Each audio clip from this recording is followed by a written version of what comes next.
You sit on it. You wear it. You use it. You listen to it. You play with it. You talk on it. You drive it.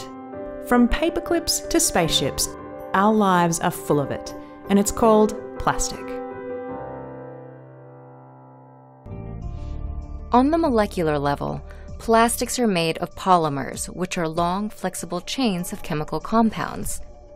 This structure allows plastics to be easily molded and shaped, especially under heat and pressure.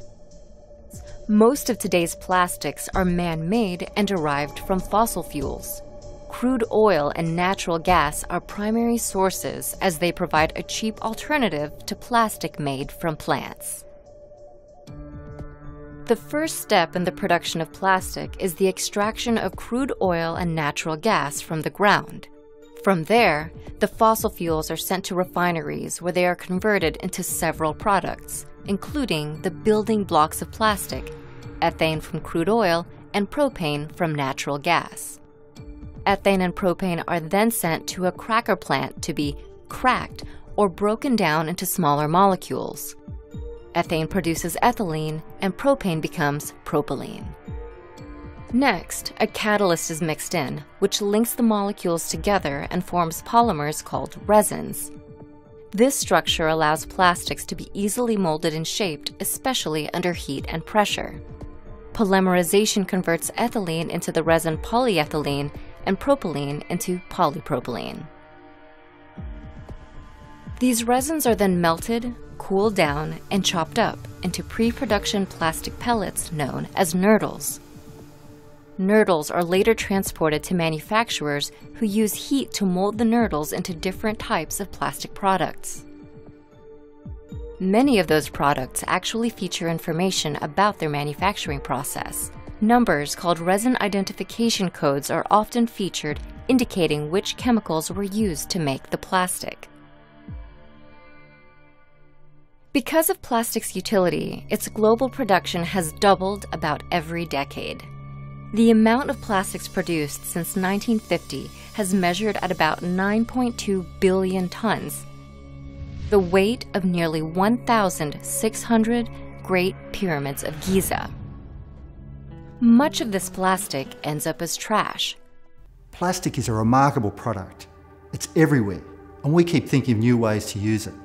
The problem is how we dispose of this plastic once it's reached the end of its useful life. What we do with this unused plastic is key to the future of this planet. We've now revealed by 2050 there'll be more plastic in the oceans than fish. Nearly 80% of plastic consumed is not recycled. Around 40% ends up landfill. Plastics are clogging the water. Carbon emissions are on the increase. We face the problem of our oceans being full of plastic. The fish are eating the plastic, and we, and other animals in the food chain, are eating the fish. This is a problem for all of us right now. The entire team has come together to work with environmentalists, governments, businesses, communities, and together we have a solution. We have the technology to deal with end-of-life, non-recyclable plastics. Plastic pellets enter the machine and make their way to the CRM, where pyrolysis takes place. Most plastic comes from crude oil. This process returns the plastic to its original state. The key to pyrolysis is that the plastics are heated to around 400 degrees Celsius in the absence of oxygen.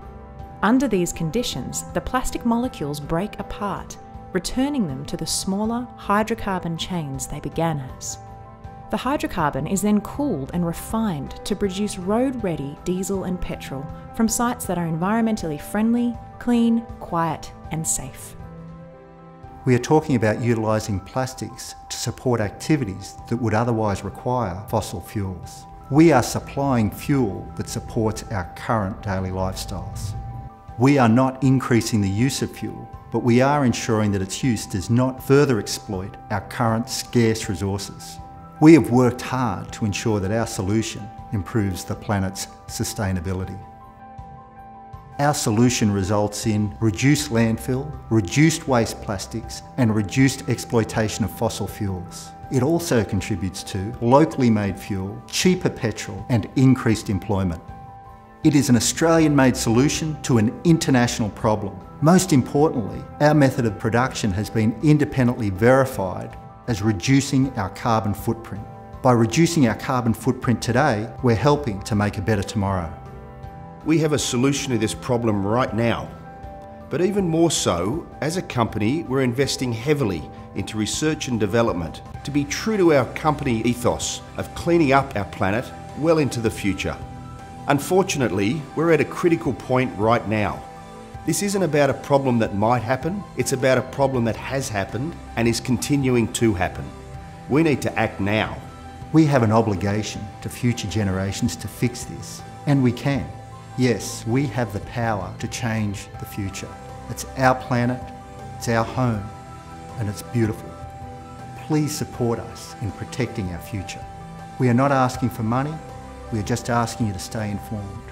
Look at our website, like us on Facebook, support our projects by lobbying politicians. You may even want to buy shares in our publicly listed company. Whatever you choose, we will continue to work through practical solutions to today's plastic pollution problems. The next generation is relying on us. There's a lot of cleaning up to do. We're going to get on with it right now.